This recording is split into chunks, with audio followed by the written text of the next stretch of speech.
Hello student body, my name is Alex Schomburg and I am here to interview Dr. Natalie Page, who is Danville Area Community College's new VP of Academic Affairs. And is there anything you would like to start off with? I appreciate that, Alex. Thank you very much.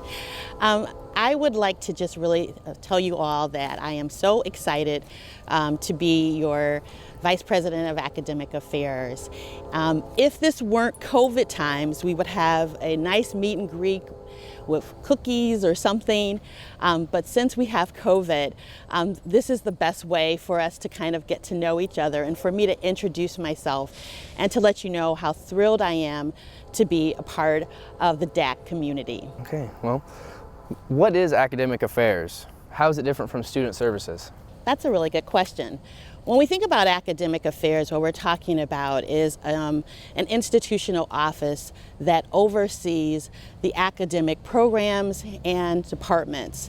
In a way, you can think of it as that we steward your academic experience, all the way from program initiatives and looking at class schedules, class offerings, assessment, faculty support.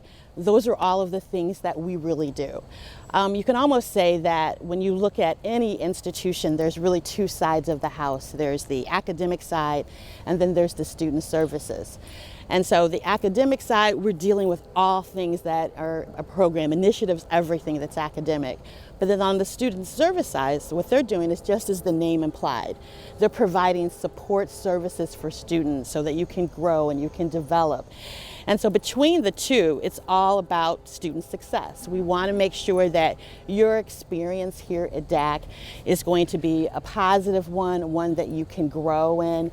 And so the two really work in tangent a lot of the times because that's the goal that we have. For student services, it starts all the way from the time you enter the building and you enroll for classes and student advising and clubs and organization and tutoring. All of that works together, but we're dealing more with the academic side of the house. Okay.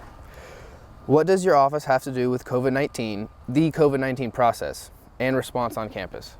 COVID-19. COVID-19 has changed a lot of things, and we've never been here before. But what we are doing and what is the goal of DAC is that we want to make sure that your educational experience is not compromised. We want to make sure that you have an excellent experience here. And so we're doing a lot of things. One of the things is that we have a weekly meeting where we're talking about things. We're kind of like gauging where are things, what are any complaints, anything we need to do better. Again, this is a place we haven't been.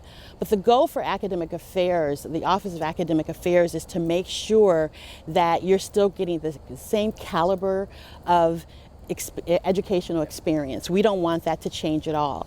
Whether it's asynchronous or synchronous, we want to make sure that that is happening. And so in our office, we want to be, open we want to talk to faculty members, making sure that they have the training, looking at how things are being assessed to make sure that that rigor isn't compromised at all. And of course, the college wants to make those students that are here feel safe. Right. And so we're taking all kind of extreme measures to make sure that that is occurring as well.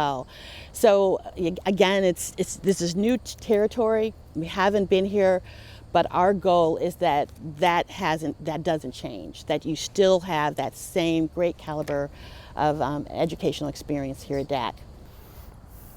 What are your 3 favorite things about a community college?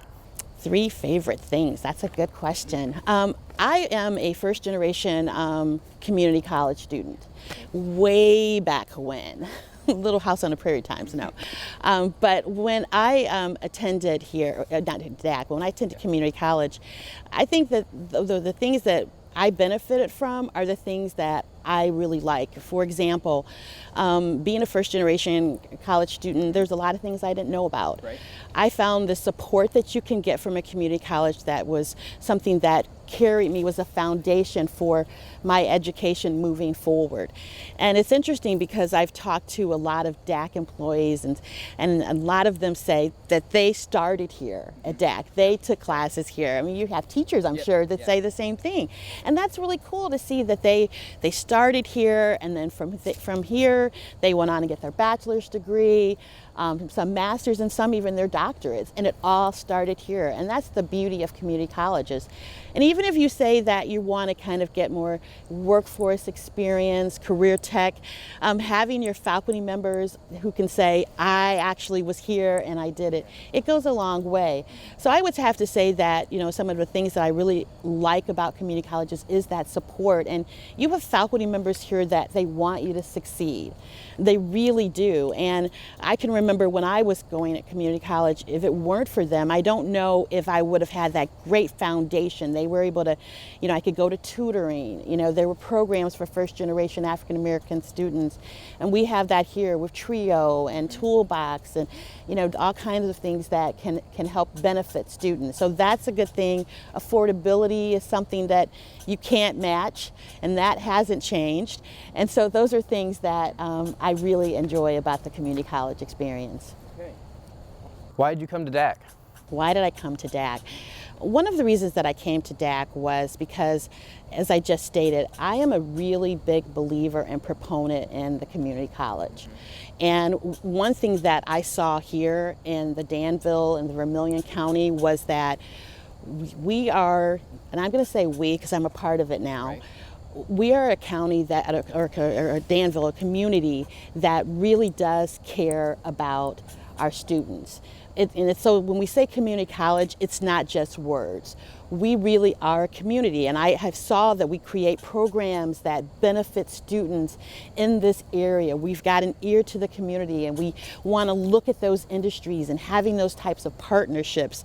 So that was something that was attractive to me, because when I was a community college student, like I said, I know that I wouldn't be where I am today if it weren't for the community college experience I had. And I want to give that to students as well. What do you hope your legacy will be at DAC? My legacy, wow. Oh, that's like you're really going far down the road there. But I think that right now what I'm trying to do is I'm going on like a listen and learn. I know a lot about community colleges. I know a lot about, you know, the administrative side of it. But what I'm really trying to do is to listen and learn. Like today, having this this introduction, talking to you, talking to faculty members, talking to staff. I'm learning a lot. But what I do know is that I want my tenure here to be that I was a collaborative leader, that I contributed to student success in creating programs that are relevant and certificates that are really going to change the trajectory of students' lives. Any parting last-minute comments? Any parting last-minute comments? Yes, I want to say, again, I wish that I could meet all of you face-to-face and have this great connection right off the bat, but COVID's not allowing that. But what I want to tell you is that I think that you as students have been, you deserve a round of applause. To be taking classes during this unprecedented time and to be persevering and working really hard, that's something that you shouldn't take lightly. We'll all have stories. You'll have stories to tell your grandchildren of how you had to wear masks and you were taking classes online. But you will be able to say that you persevered, like I said, and you should be commended for that. So I really want that to be my parting comments, that our whole institution, we are here for you, whether it is the student service side and there's tutoring, or if there's advisement that you need, or if it's the academic affairs side of the house and you have questions about a class, or you know, you even have complaints or compliments, we want to hear about that. And for those of you who are on campus, if you want to stop up in the Vermilion Hall and say hello to me, if you want to email me or call me, I welcome that. Again, I look forward to serving you as your new Vice President of Academic Affairs.